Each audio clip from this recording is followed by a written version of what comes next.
Hey everyone, welcome back to House of Style, and I'm very excited about today's guests. We've got the Pretty Lavish founders, Stephanie and Sammy. I can't wait to chat to them, all things style and fashion and creating a brand. I mean, we're at their warehouse. I'm so excited to chat to them and just see what has happened on this mad journey, and let's go chat to the girls.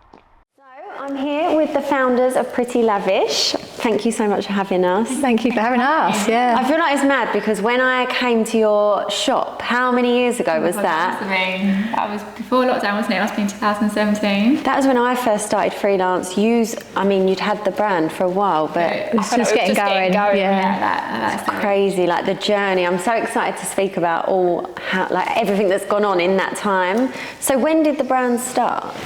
So we started 2013, but it was like literally a hobby. So I was still working in fashion buying and you was working in finance. And we started it on the side. It's when Instagram was like just getting going. So we felt like we've not got anything to lose. So yeah, we started at the end of 2013 and it was very much a hobby for like the first few years. Yeah, we went into business which we could do on the side of our full-time employment, because obviously it's a scary jump, isn't it, to make when you're setting up a business. So that was the structure of being online, was able to still work in full-time and then do it on the evenings and weekends. Yeah. Was you both working in fashion? No. I was working in fashion. I was working in accounts, so completely different finance, you always need a numbers person. I need an accountant sister because I'm terrible at that side. Yeah. But it works well, I guess, because I guess I'm a bit more the creative side instead of kind of very business, numbers. Yeah. So it worked. I think we always dreamt about having like a boutique of some sort. We didn't know what that was when we were younger, but this is much more than a boutique. So when did you take the actual leap to go full-time at Pretty Lavish? So I went travelling with my boyfriend at the time, and I'd only just started at FNF, so I'd only been there 6 months, didn't have a job to go back to, and it was actually a blessing in disguise because it made me take that plunge and just do it. Do you know what? If there's any time to kind of take the risk, it's now. And I put in. Well, we saw the more time that we put in, the more we got back from it. Yeah, of course. Yeah, that was 2015, I think, when I got back from travelling. Yeah. We've been going like a few years, just over a year. Just ticking over though, like doing it as a hobby. And then, we just saw the rewards from the time that you put in, what you get back. So you obviously left your job first, and then a year later, was you? Yeah, I was about a year later, so I obviously spoke to my boss about what I was doing, and then I dropped my days down to 4 days and 3 days, and he let me kind of gradually slip out, which made that jump less scary, I suppose. Yeah, because it is scary. But you know, when I took the leap to go freelance and work for myself, someone was like to me, if you don't live on the edge, you'll always miss the view. Yeah, that is so true. Yeah. And it's never a good time. So no looking back, like definitely the right decision, because 100%, yeah. This isn't just a boutique anymore. No. So it took a while to get going. It definitely wasn't an overnight success. There were so many days where we questioned why are we doing this? We're not getting anywhere. What's the point? And I think we just push through those kind of pain periods, and it's definitely worth it. We don't look back. I think that's what happens when you work for yourself, though. It's like a roller coaster, isn't it? One month you're like, oh my god, this is the best thing ever, and then you're like, what am I doing? Or even a morning to the afternoon can change. You're like, what are we doing? So then you started off, was you just working from home? Working at the back of our mum's lounge. We literally just had a little desk we behind one desk. And then eventually my mum converted her loft because we had the stock, and it was literally taking over our house. So converted her loft, and then we had a few desks up there, and then eventually got kind of someone to help with the orders, and we had people come into the house to work with us, and that was weird. I think place of work being our home that we grew up in, and we'd go up to the loft and we had to roll the boxes up the stairs because we had 2 flights of stairs to get the boxes up to the loft to sort the stock out. It's mad, isn't it? I feel like no one sees this and they just think it's all so glamorous and easy, but stairs are a killer as well. I feel like all I do is carry suitcases upstairs. So then where did you go from the office? We opened a shop in 2017. I think once we kind of outgrew our loft space, we thought we need an office, and then we had a space that come up that was able to have a shop at the front and then an office at the back, which worked really well for us at the time. So that was in 2017. And that helped with local exposure, just having that as well. But we had like a little basement where we did all our meetings, didn't we? Yeah. So it's like quite a small... No natural light. No natural light. Like 3-hour meetings in there, we all went delirious, and eventually grew out that space. But looking back now, I just feel like it's all part of the journey, isn't it? Like you think, of we course, make that work, but it's all part of it. Yeah, and they're probably some of your most best memories. Yeah, definitely. Coming in the morning to see, how many orders have we got today, packing them up. I do miss that. Yeah. At the time, when you're actually packing orders, you're like, I can't wait not to have to do this anymore. And looking back, you think, it was actually fun, a good time, So then what point did you get here? 2020 was obviously COVID and the pandemic happened, and the shop probably wasn't really sustainable. We didn't really focus probably as much of our time on the shop as we should have. Online was our main priority, so without kind of that store with kind of through lockdown, it wasn't really sustainable to keep that, so we looked for just an office space because we wanted to grow online. And this come up, and it was like a brand new warehouse. Obviously, being in fashion, you want to move somewhere that's like, even though it was a warehouse, it felt kind of aesthetically nice. And it's so hard to find. I've been looking. Well, I found one now, but when I was always looking, I was like, I don't like anything. I want something that's big, that looks cool. Yeah. I feel like this is the dream. And it had parking where we were before. It was in the middle of the town centre, and the team, bless them, like that to park so far away, and just having like being able to pull up, go to work. Yeah. The basics that you don't actually realise that are so important. Yeah, that actually makes such a difference. So where did the name come from? Oh God, I feel like it's always our hardest question. I think that we struggled with the name, and I think we wanted to find something that represented what we were trying to build, and we felt like Pretty Lavish was the right. It's how we wanted people, I guess, to feel when they put on the clothes. So I mean, looking back now, I feel like you're never probably 100% like satisfied, but. It definitely works. Once people know the brand as well, I don't feel like you look into the name. No, you don't at all. Just know it as what it is. Yeah. So what has been like your highlight so far? There's a few, I'd say, but particularly this year we made the Sunday Times Top 100, which is a massive milestone for us. That was like a real pinch me moment. Like, we did not expect to make that list, so that was definitely up there. I think kind of launching with Self-G was another big one. Yeah, we both worked there, didn't we? It was like, I remember that looks amazing. So Steph was in the cash office, like counting the money, and then I used to work when I was studying, kind of just on the shop floor. So surreal, and then our own brand stopped there. That was a real 360 moment. I think it's so nice as well because you're like sisters and you've built this whole thing, and I think people just assume with brands that there's this big massive thing behind it, but there's like this story of you being in the loft. It's so amazing. It's not been as glamorous. No, but I don't think it is though. It's a journey, isn't it? I feel like we're still on that journey. We're still like kind of learning, testing. Obviously we're still building. It's fun though. Have you got a favourite item that ever through the whole time? I mean, there's so many like that we love, but I guess like classics, we've got our quiche dress, so that's really how our bridesmaids collection first started. We had like just a little slip midi dress that everyone started wearing as their bridesmaids dresses, which we were seeing on social media, and then we eventually made it maxi, and like now it's still like our best-selling bridesmaids dress. So I feel just like a flattering shape that I think just suits all bodies. Everyone's amazing in. So the quiche dress definitely. Camille jumper, like we've got a lot of knitwear staples that like we just live in like through the winter and it's all just about, I think, like our favourite styles are the ones that we just feel like most comfortable in. We try and make sure when we're designing that's like the forefront of what we're doing. So how would you describe both of your styles? You can describe each other's style. We were having this conversation earlier. I don't know, I think my style's quite timeless and basic, and I think you're very elegant and, again, timeless as well. I feel like we both dress for comfort though, like we like to be comfortable, and I think that's important to us both, but I guess, I don't know. Very neutral, I'd say. We're not really bright colours. Like day to day we're quite minimal, but then like if we're going out to a nice like event or occasion, like we like to be a bit different, like have something that stands out a little bit. That's what I'm loving at the minute, you know, like comfort clothes that look like you've made an effort. That's my favourite, and these are like, they're perfect. How do you find like trends and inspo? Where do you go? I think everywhere really, so like catwalks we look at quite a lot, but obviously street style, influencers, we take a lot of inspiration from like international brands as well, so like what different markets are doing that maybe it's not come to the UK yet, so a lot of Scandinavian brands and Australian brands we look at, but I feel like we just take inspiration from everywhere. We're not really that like, we don't jump on like fast fashion trends, so we are a bit more kind of timeless. you can have like, you've got your staple wardrobe. You can get your staple pieces from you guys, which is amazing. Yeah, and that's kind of the ethos that kind of sits behind the brand as well. We want people to have our items of clothing in their wardrobe for years to come. We don't want it to just be a season and then it's dated. Because you can wear some of the pieces from your collections that you've had from years ago and still wear it now and mix it in with new. Yeah, exactly. Yeah. It's really important to us. So do you have like a whole? Do you both get involved in all the designs? How does it work?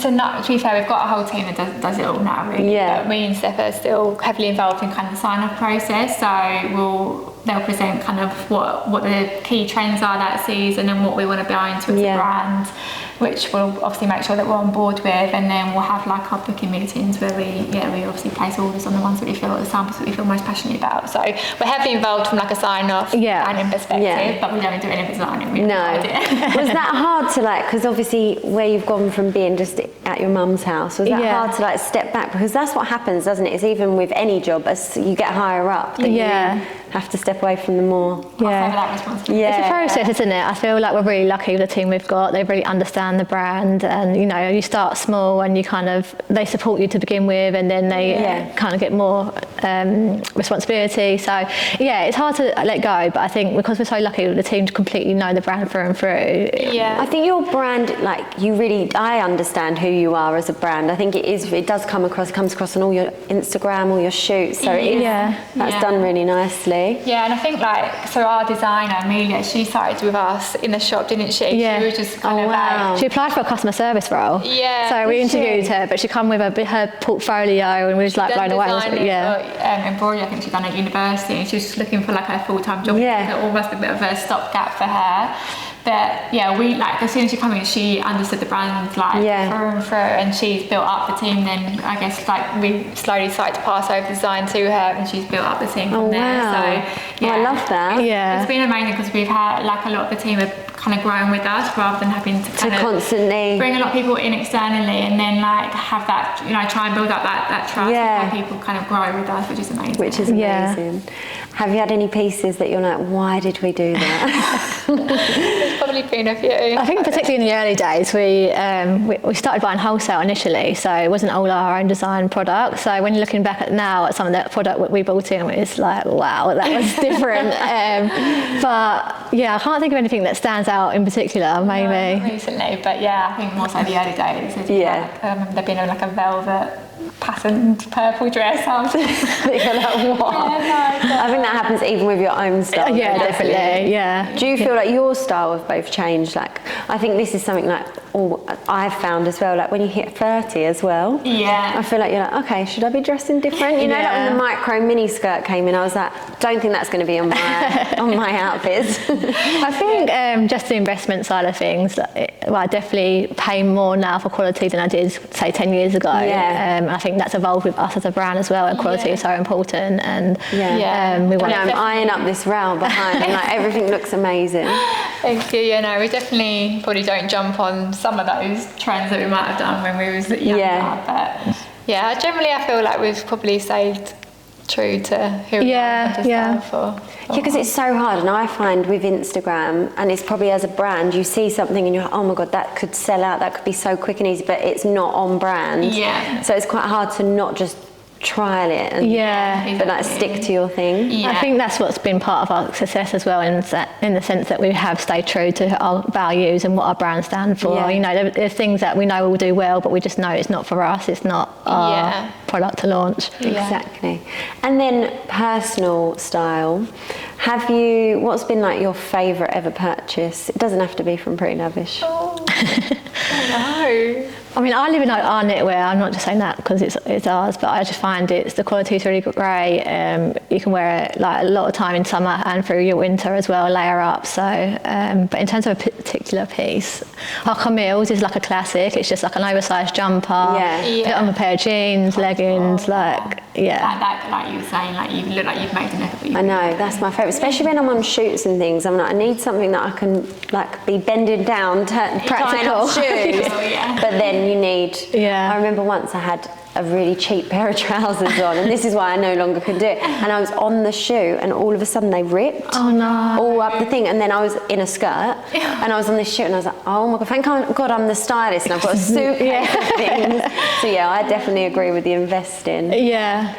What about any tips you've got on, like, because a lot of people, I think it's crazy because we work in fashion, we find it we understand style and we love it, but some people just find it really hard to put together outfits. Like, what would be your tips on finding your own style?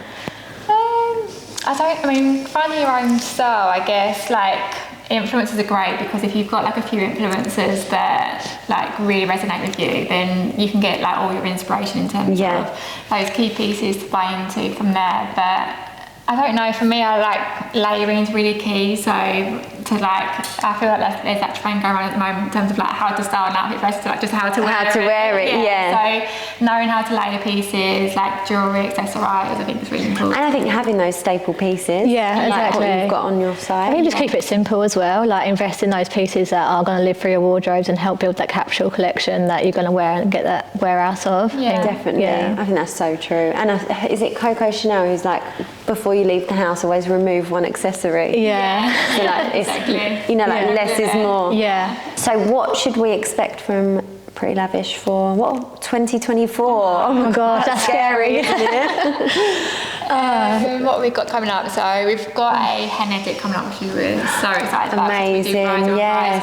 So we've got a hen package. It looks so strong. Yeah, really. I feel like, do you just to the outfits? But as a stylist, whenever people speak, like I get so many questions about what to wear on hen dos, because I think it is almost more important the outfit than the wedding. Exactly, and normally like sometimes a weekend, aren't they? So you've got more. Yeah, you've got more opportunity to wear a few different pieces. But yeah, we've got that coming.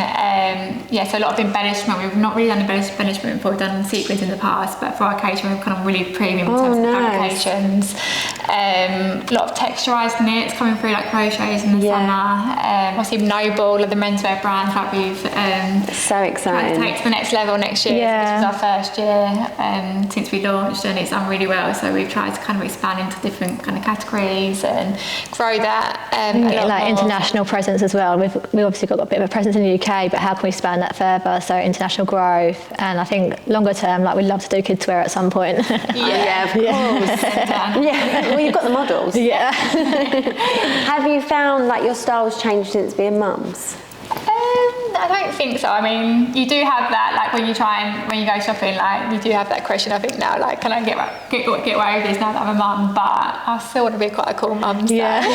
Definitely cool mum. I feel like my body's changed, but I feel like the style's still quite similar in the sense that, you know, go to a pair of jeans, a jumper, anything to feel comfortable with, and anything that washes well, because you're just covered in... Oh my gosh, that's not rubbish. It's not very fashion. No. So can we get a sneak peek? Yeah, go and have a look. We've got our like lounger pieces coming through. Yeah. Which we've always done really well. Love that. Everyone just loves a nice knitted corset, don't they? Yeah. Especially moving into kind of January time after Christmas. Yes, these are perfect. January, aren't they? Yeah, I love the fabric. So cozy. So we've done them in grey and a beige colour. And then we've got these like really easy, just I love that with a boot. Cable knit jumpers, with a nice winter boot. So these kind of product just does so well for us. Just that casual jumper dress. It's easy, but you feel like put so together. Soft though. I know, the fabric's lovely. And that's coming in like a cream colour as well. Yeah, the cream's there. Oh, nice. There you go. We love a bit of cable knit at the moment. So I feel like it's really come back, hasn't it? Yeah. And then we've got this little tailored... This I've got my eye on. set. So I love this. Sorry, sis. That's all right. Colour is like everyone. Oh, I know. I love this. Yeah, we love a set. I think it just like, so especially for those that kind of struggle with styling, it's easy then. You can just put it together. Yeah. But I love a set as well because then you could wear this with a roll neck on its own. You can dress it up, dress it down. You can wear that with a jean and the leathers. Yeah. And again, that's something that we really try and kind of the multiple ways of wearing something, giving our kind of customer that inspiration of like, the different ways that wearing it more than once. I love the fabric. This looks so expensive as well. Oh yeah, we're so excited for that to launch. Do you prefer spring, summer or autumn, winter? Oh, I think we've naturally leant towards spring, summer. I think our handwriting. Yeah.